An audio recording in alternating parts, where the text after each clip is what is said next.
folks are really happy to have another way to sell their product, while also in an economic way providing a means for farmers to do better while giving us access to more products in a traceable form. Really good for selling in the end to our American and Canadian clients. Hey there, and welcome back to the My Future Business Show. It's Rick Nuske. It's great to be with you once again, hosting this fabulous show. Now, on today's show, I have the pleasure of welcoming VP of Investor Relations at the Green Coffee Company, Mr. Robby Kuster. Welcome to the show, Robby. Thanks for having me, Rick. It's great to be here. Oh, look, it's a pleasure. I've been looking forward to this call, Robby. Now, you and I were going to be discussing the Green Coffee Company and how it's redefining coffee as a powerful alternative investment opportunity. And we're also going to be talking about vertical integration, regenerative farming, and waste innovation, and how they are shaping the future of sustainable profits. That was a mouthful, but we got there. We're trying to change an industry, and that involves changing a lot of different facets of the industry. So yes, it's been a long journey for us, and it's excited to talk about it. All right. Well, look, for the sake of context, before we jump into the core of the call and start talking about that, where are you calling in from today? So I'm calling in from Medellin, Colombia. That's where I'm based. I've lived here since 2017. What do you find your lifestyle's like over there? It's great. I mean, Medellin is, it's called the City of Eternal Spring. So it's always, for Americans, it's always about, 75 degrees here, which is, probably just north of 20 degrees Celsius. Yep. So it's always very, very pleasant. I live very close to my work, and near enough to the coffee farms to get out there every now and then. But it's a great spot to be for anyone who wants to visit Colombia. It's a beautiful country and beautiful people. There's a lot to say about, how an operation actually works, how a business operates. But there's another thing behind that. And it's obviously the people, and the people are the ones that are always unique. Let's learn a little bit about you. Do you have a bit of a lifestyle outside of work, or is it all work and no play? I am, it's been pretty intensely focused on work for the past, number of years as we've built out the company. Mm-hmm. But I play music, I run with my fiance, who's very into marathons and has pulled me along for the ride. So it's, planning a wedding right now. That's been a big, logistical journey for me alongside of work. Yep. I mean, I'd say, I try to remain active and get outdoors, and play music when I can. So tell me a little bit about the music part. What do you play? So I play drums. I've been trained as, a jazz drummer, and that was a big aspect of my life when I was in undergrad. And then during my MBA, I was with the MBA band and helped direct that. So it's always fun to have for me, it's another way of communicating that I found, really enjoyable, and another way of connecting with people. And it's something I kept going when I was here in Colombia. It would have to be a very nice release for you, because when you're drumming, you would have to be 100% focused on just that. Is that how? Yeah. I mean, it's another form of communication, I'd say. And for me, that's what music has always been about, is connecting with people. And you can do that without speaking. So it's a different type of flow state for sure. In Colombia, I don't know anything about the place. I know that it's lush. Are there any significant landmarks and locations that you could talk about? Sure. I mean, Colombia, to the north is Panama, right? So it's at the northern part of South America. Mm-hmm. And the Andean mountain range, which goes all the way down to the southern tip of South America, moves all the way up through Colombia. So it's very mountainous in the areas where Medellin is and where I am based. And then there are many different areas. There's full jungle, there's flatlands, but it's a very diverse environment. It's one of the most diverse countries in the world. I think it has like over 20% of all birds, Wow. Can be found in Colombia. Yeah. So it's a very biodiverse country, and like I said, it's in that northern tip of Colombia. So northern tip of South America. So most of it is actually still north of the equator. But right there, like both connected to the Caribbean and then also to the Pacific Ocean. I can only imagine what it's like going for a run around there, hearing all the birds. It would just be magnificent. Now, I wonder, what's the local cuisine like? What do you get into? Well, here in Medellin, I'd say their big dishes are like lunch dishes. So it's the culture here in Medellin, I'd say, is more, from a cuisine perspective, is more focused around like an agrarian, like farmer cuisine. So it's like farmers who come in after a long day, or who come in for a massive lunch and then go back out to sustain themselves the rest of the day. Yep. So a lot of it's more focused on big lunches with hearty meals. So like everything piled all in one place. So it's rice, egg, chicken, or steak or something else, and a salad, like everything all piled onto one plate. Yep. I'd say Colombians are also big soup people. They love soup. So really into, they have their chicken soup style, which is known as ajiaco. And then, they have a whole host of different cuisines. But I'd also say that, whether you're in the Caribbean, on the Caribbean coast, they have their own like cuisine. And then in the mountains, you'd say that it's more focused on like an Andean cuisine, which more aligns with like Peru and Bolivia. Yep. So it really is varied depending on where you are in the country. And very diverse. This is the thing I love about hosting the show, Robby, is I get to learn so much about places that I wouldn't have otherwise learned about. So I really do appreciate it. Now, are you an early riser? And being a VP, you'd have to be up early of a morning. Tell us a little bit about how a typical day unfolds for you. Yeah, for me, I work much better at night. So I have to, drag myself out of bed in the morning. Yeah, me too. But, luckily I work for a coffee company with delicious coffee. So I'm very enticed to get to work as soon as I can. But, I'll be up and at 'em, typically starting my day around 9, but then, depending on what's going on in the day, what needs to get done before the next day, I can stay up pretty late, but I'm more of a night owl than an early riser. Early riser. Yeah. So in terms of being a VP, tell us the genesis of this. How did this all come about, and getting involved with this wonderful company? Yeah. So I am originally from the U.S. as your listeners can likely tell by my accent. I'm from New York. I majored in economics and originally was going to go into investment banking in the U.S. and in the New York area. I decided that I wanted to live abroad for a little bit before starting my formal career. My original plan was to come here to Colombia, teach English for 5 months, and then move back to the States. I never ended up teaching English. The program kept getting delayed, and so I ended up looking for other opportunities down here in Colombia and again, it was going to be a brief period of time. But basically through an acquaintance, I got connected with the founders of Green Coffee Company as they were just getting started. So, I delivered the first check to one of the farmers that, one of the largest stakeholders that we were purchasing the coffee farms from.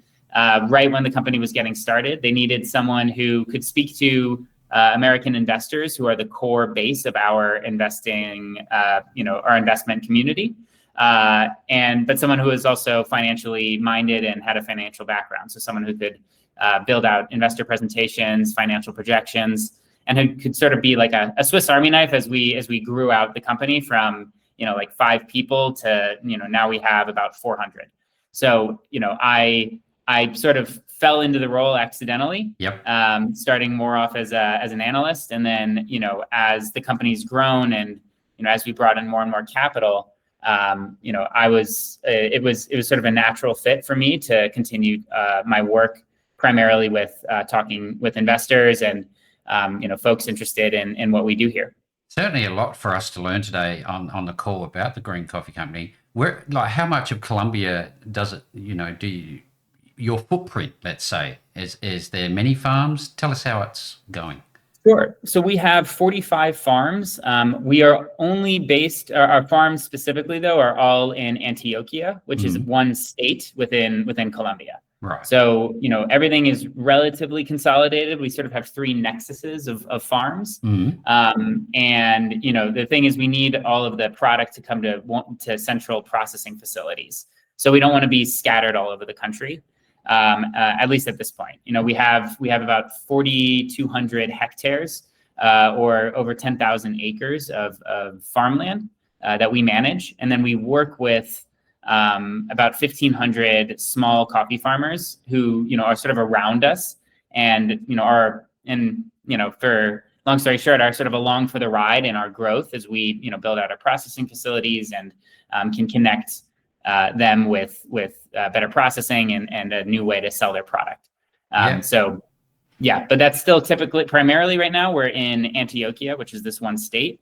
But we have, aspirations to continue to grow throughout the country into other regions. So I wonder, given that, I guess, limited footprint by design, you could say, you would have a great deal of control over the quality of the product. Would that be fair? Yeah, absolutely. I mean, we're pretty relentless with our data management, which is not pretty common in Colombia, or in coffee in general. Coffee's really, when you think of it in terms of developing economies, it really hasn't seen any significant investment at the farm level.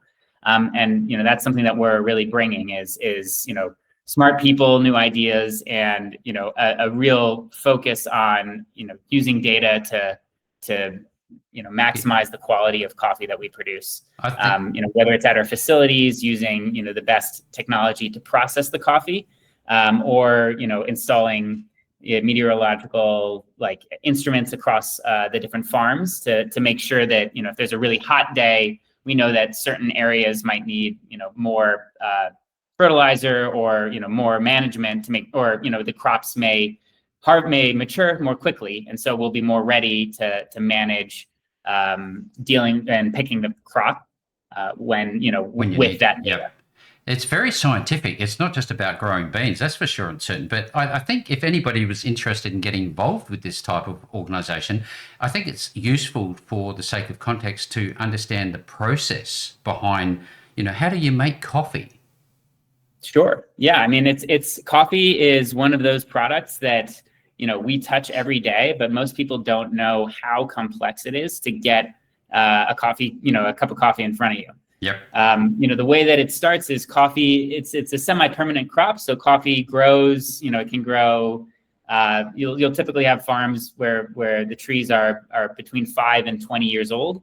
They produce these cherries, which are these bright red cherries that sort of look like maraschino cherries. There's 2 beans inside of every cherry. Farmers here in Colombia have to hand pick them. Because of the nature of the geography here where we operate, they ripen at different stages, and so you only want to pick the ripest of the cherries and leave the rest to ripen and come through on another round at a later date. Right.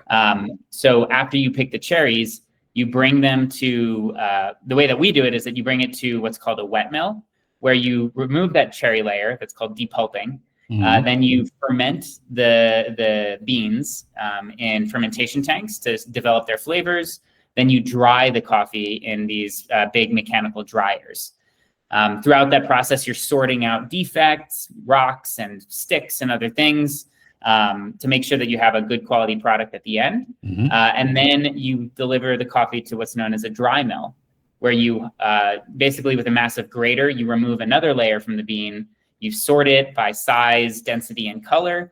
And then that's what's known as green coffee. That's the commodity like corn or soy that's sold around, that's sold, everywhere. Yeah. That's what a roaster will buy. A roaster will buy green coffee, unroasted coffee. Then they roast it. They may mix beans from different jurisdictions. They may just use all beans from one area because they like the flavor profile from that one area. Maybe they're trying to save on costs, so they use some really high quality beans and then mix in some lower quality beans.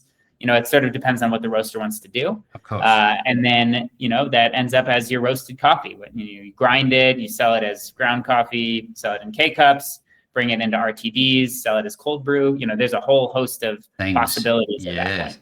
Oh, look, but it touches a lot of different hands. but figuratively and literally, and the supply chain in general is not controlled by one person or one entity. That's what we've been trying to change, is to control the whole process. But typically every single stage is controlled by someone different. And that causes a lot of big issues in the coffee industry. And there's obviously a lot of upsides to what you're doing, in terms of giving farmers the ability to grow their own businesses, let's call them. Tell us a little bit about that side and I guess the uptick on that part of the business. Yeah, so the small farmers around us, what's typical is they'll pick their coffee. It takes all day. They may have a couple, laborers who come onto their farms and pick during the harvest period. And then you have these cherries, and you have to process them immediately or they'll go bad. So they'll need to use really outdated systems to process their coffee. If you go to a small coffee farm, it feels like you're stepping back in time. I mean, you're using these cylinders to coffee that it's super outdated. And they risk damaging their product, and you have to process throughout the night, and then you'll dry coffee on these big sheets to make sure that they dry, and then you deliver that semi-processed coffee to a cooperative or to someone else, right? And so through all that time, a farmer's not getting paid for their product. So and then there's a higher risk that they may damage their product. So what we do is we actually buy the raw coffee cherries from farmers. So they pick all day, they come to one of our buying points, and they deliver the coffee as cherries to us. So they lower the risk that they are going to damage their product. They get paid immediately for their coffee. And we're really one of the only companies that really invests in these rural communities. And so folks are really happy to have another way to sell their product, one that they've found is more profitable for them, and much less wasteful. We use 90% less water to process our coffee than traditional methods, and we're much more careful with how we dispose of the coffee waste.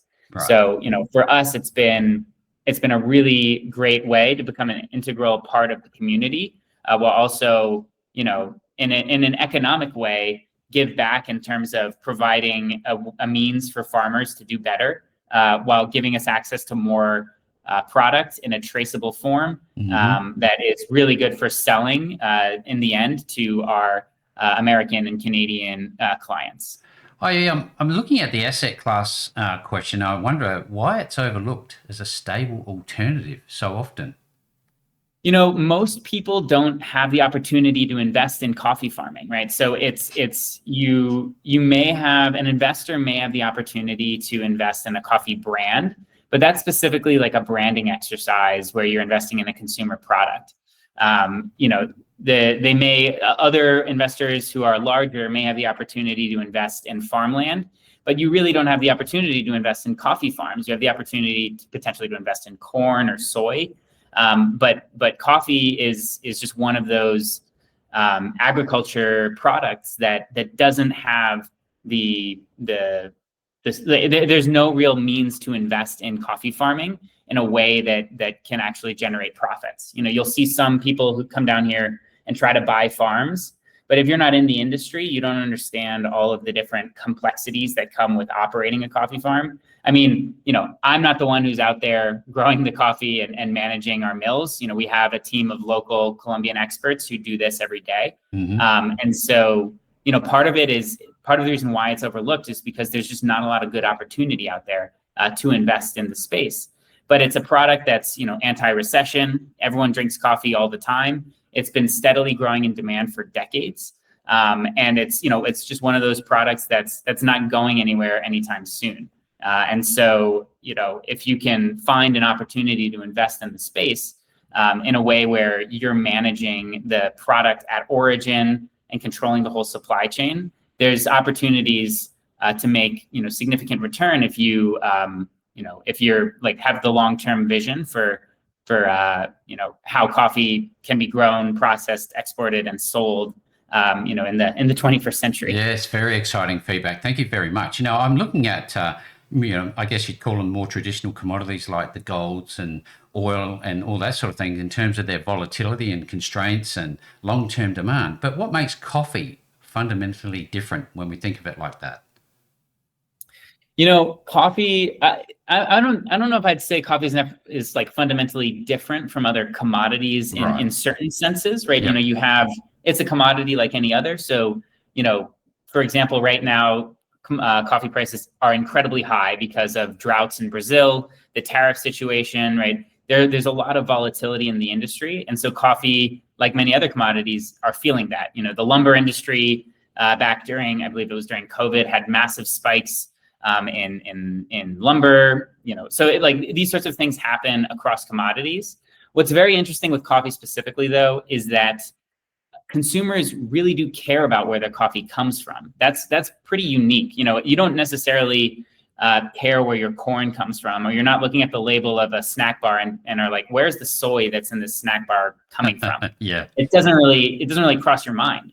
But for coffee, people are like, I only like Ethiopian coffee, or I really like, beans from Vietnam. What we care a lot about is the American and Canadian market right now, because they care deeply about Colombian coffee. 70% of all single origin coffee in the US comes from Colombia. So people really care about where their coffee comes from in a way that they don't for other commodities.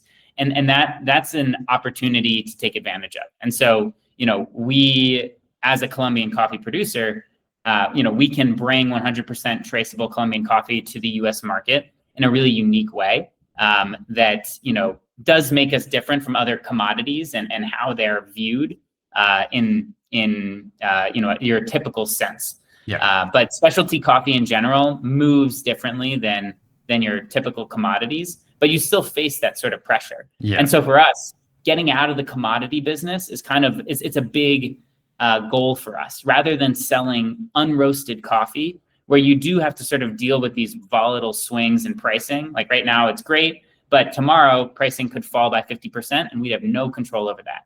When you get into roasted coffee, you're selling at a more stable price with a constant margin built in. So it's a much better opportunity to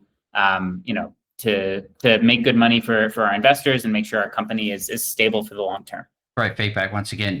Would that be one of the fears, that investors might have, is that because it's, not roasted and there's all these other maybe geopolitical questions? What are some of the fears that investors might be facing or asking? I'd say, because now we're focused on selling roasted coffee, the goal is to move past that one concern of the business. The next thing I would say is, people are often, really concerned about climate change. I'd say that's a big one that always comes up is, coffee needs to be grown at higher and higher elevations. How is the industry going to respond? It can only be grown in a certain, latitude in the world.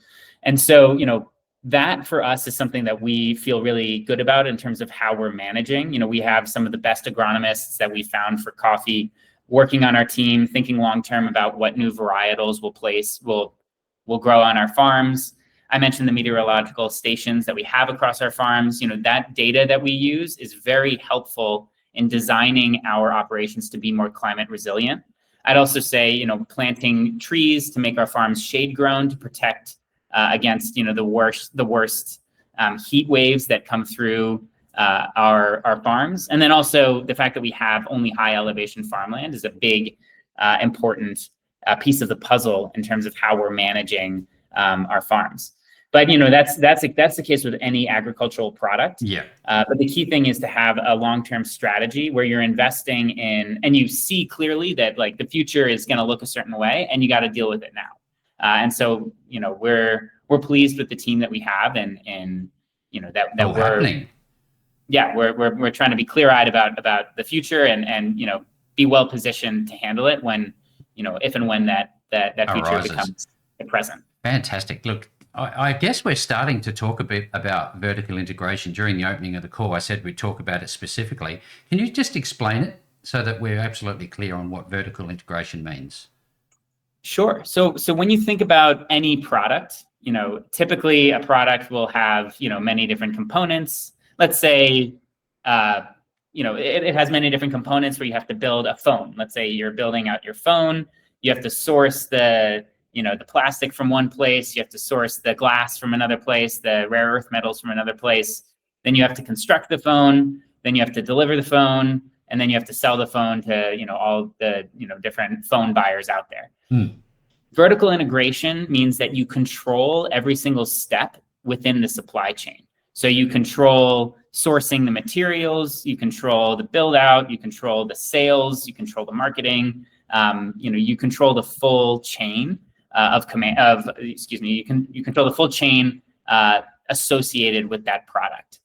When it's applied to coffee, that means that you're farming it, you're processing it, you're shipping it, you're roasting it, packaging it, and then you're selling it.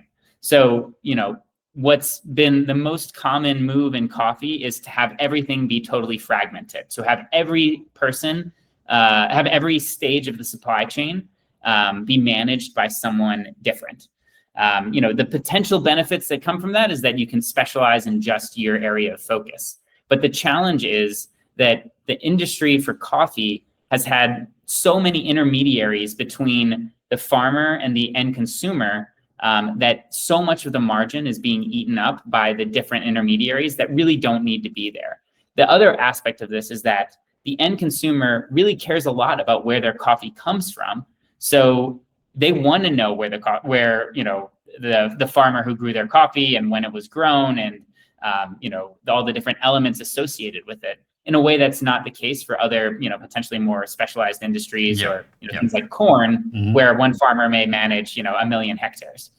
So when it comes to coffee, owning each portion of the processing, that gives us that traceability to say that I know that the coffee that I deliver here came from this farm in a way that no one else can really do, because after, what's typical is that a small farmer will sell their coffee to a co-op. Everything, all of that gets mixed into one place. Then they sell a portion of that somewhere else. That all gets mixed in another place. They may say that it's coming from Colombia, but a big portion of it's coming from Brazil. Right. So the traceability gets completely lost. And a lot of people wanting to support farmers, it's incredibly difficult. And so we've set up GCC in a way that, because we're vertically integrated, because we control every step of the supply chain, we can provide that direct connection in a way that most other people can't.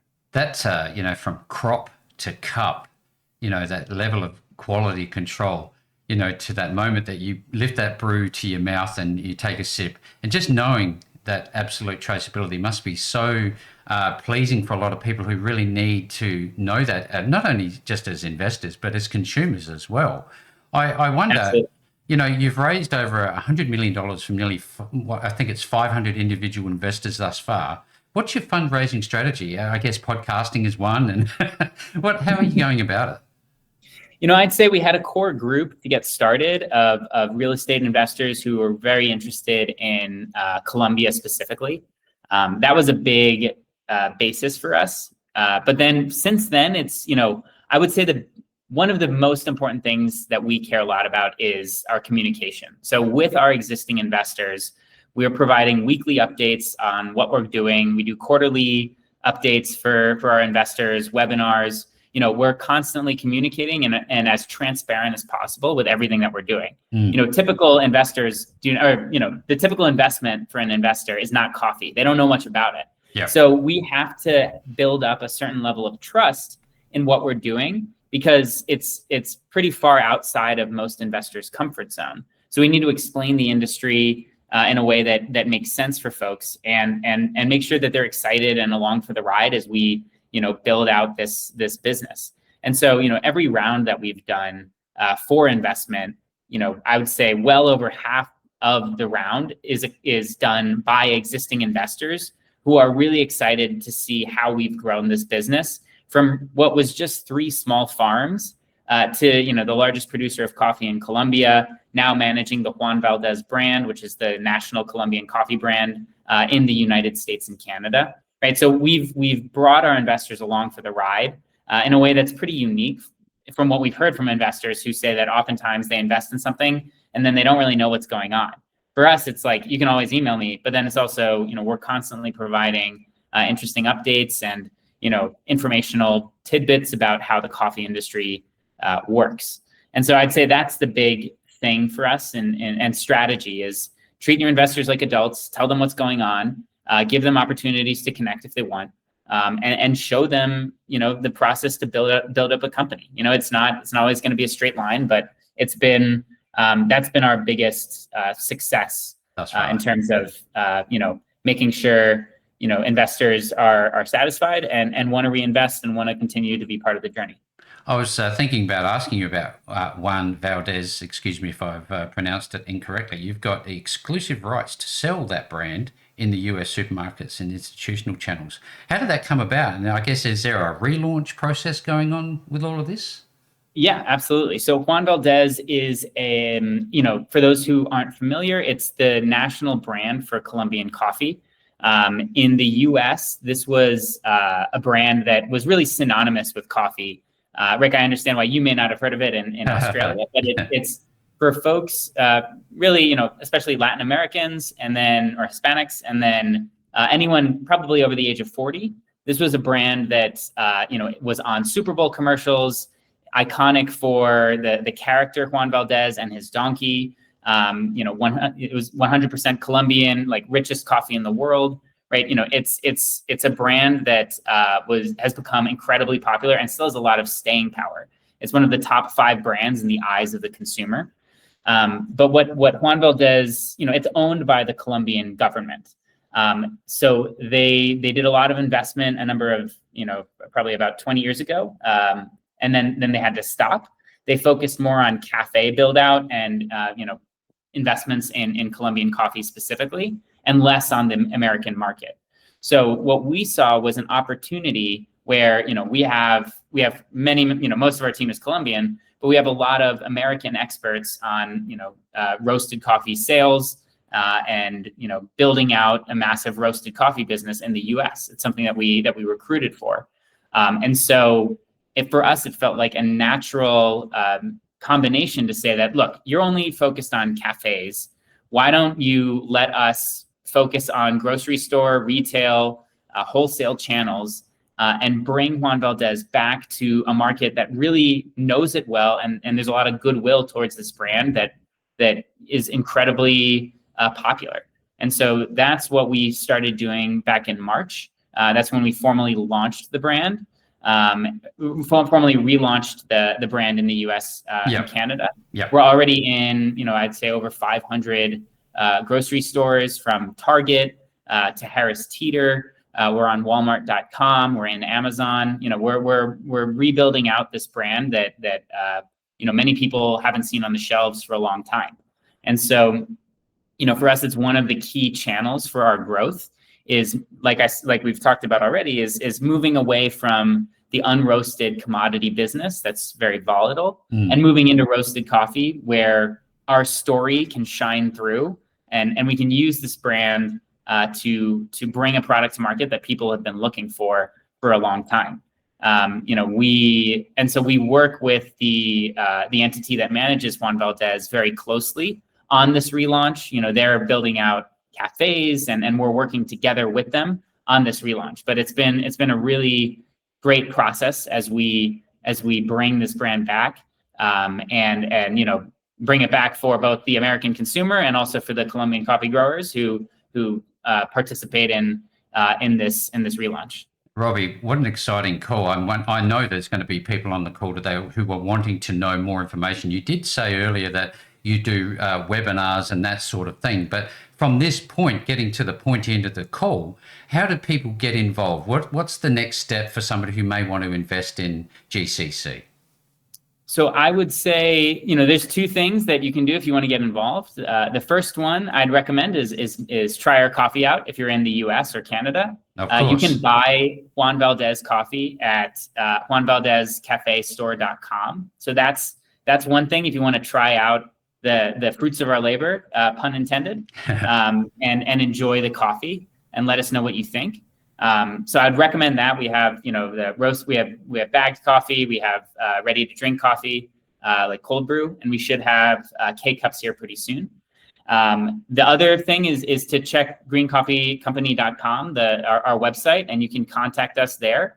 I'm happy to set up some time to chat if you'd like, and we can chat about an investment. We typically currently are working with high net worth individuals, accredited investors. So that's our, if you fall into that bucket, we'd love to have you join us on our journey as we continue to grow the business.